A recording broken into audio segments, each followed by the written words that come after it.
For Eleanor Vance, the path to hospice volunteering didn't begin with a calling, but with a crisis of faith in November 1999. Her 81-year-old mother had been a pillar of the Knoxville community, a front pew Christian who lived by the Bible and never missed a prayer. Eleanor was certain that such a devout life would culminate in a serene departure. However, the reality was harrowing. In her final days, her mother wasn't peaceful. She was frantic, clutching at the hospital linens and pleading, "I'm sorry," to unseen shadows. Witnessing this spiritual struggle shattered Eleanor's assumptions. It proved that religious ritual alone didn't guarantee a quiet exit. Driven by a need to understand this disconnect, Eleanor walked into the hospice on Middlebrook Pike the following month. She began a 23-year vigil to uncover what truly separates those who die in grace from those who leave in fear. During her 23 years of holding hands in the quiet rooms of hospice, Eleanor Vance discovered that the first bridge to a peaceful exit was paved with genuine forgiveness. It wasn't about the mere recitation of words or a polite nod of reconciliation. It was about a visceral, soul-deep release. Eleanor watched as those who left this world with a smile were almost always the ones who had unburdened their hearts long before the final breath arrived. They understood a profound truth that many miss. Forgiveness is not a gift you give to someone else. It is a mercy you grant yourself. Eleanor vividly recalled a woman named Dolores, an 84-year-old whose sister had stolen her entire inheritance decades earlier. By all rights, Dolores could have carried that bitterness to her grave.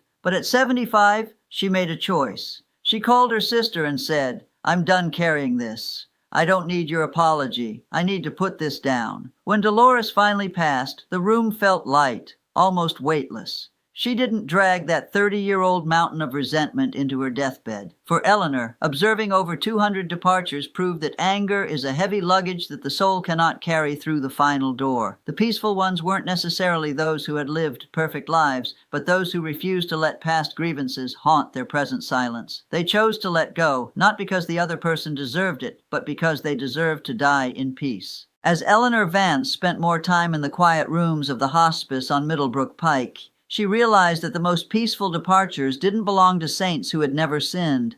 Instead, they belonged to people who had the courage to look back at their wreckage and pick up the pieces. She called this cleaning the house. These individuals understood that while you cannot change the past, you can certainly change the weight it holds over your present. They didn't wait for a deathbed confession. They went back into the world while they still had the breath to speak and the legs to move, seeking out those they had wounded to offer a sincere, unvarnished apology. Eleanor often thought of a man named George, a 79-year-old whose early life was a masterclass in regret.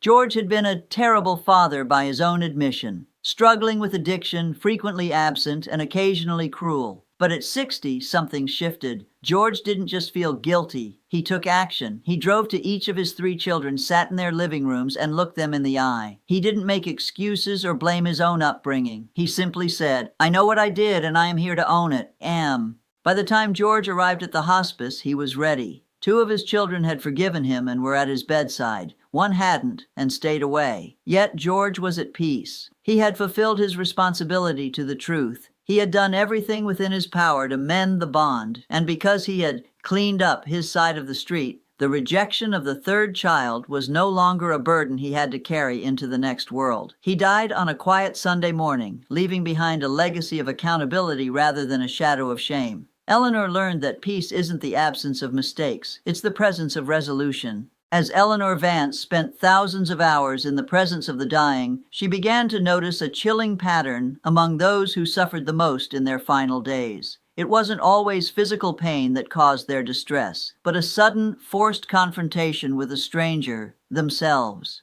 These individuals had spent 7 or 8 decades running from their own inner lives, using the frantic pace of the world as a shield.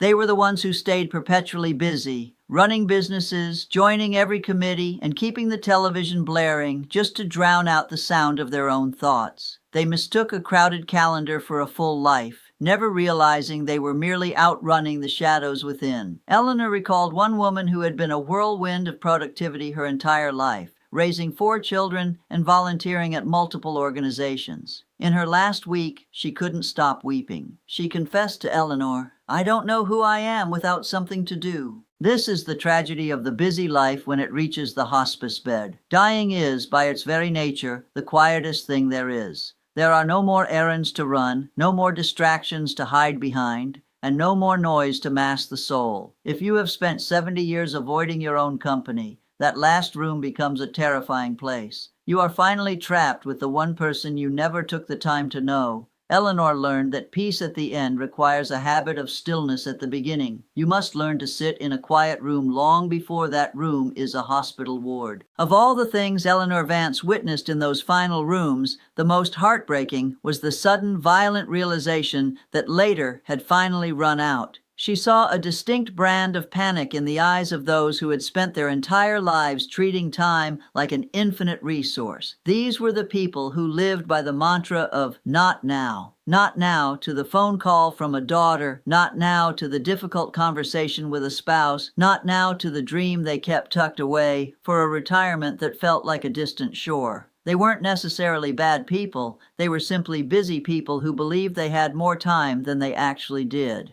The tragedy of the not now mentality is that it creates a life built on a foundation of delays. When Eleanor sat with these individuals, she watched them grapple with the crushing weight of unfinished business. In a hospice bed, there are no more errands to run and no more excuses to make. The people they had sidelined were now standing around the bed, and it was often too late to say anything except a hurried goodbye. Their panic wasn't necessarily about the act of dying itself. It was about the agonizing regret of realizing they had traded their entire lives for a later that never arrived. Eleanor learned that peace belongs to those who show up while the sun is still high. Over her 23 years at the hospice on Middlebrook Pike, Eleanor Vance began to sense something that defied medical explanation. She noticed that the atmosphere in the rooms varied wildly. Some felt heavy and cold, while others possessed a profound, weightless grace. The most peaceful rooms, the ones where the transition felt like a gentle exhale,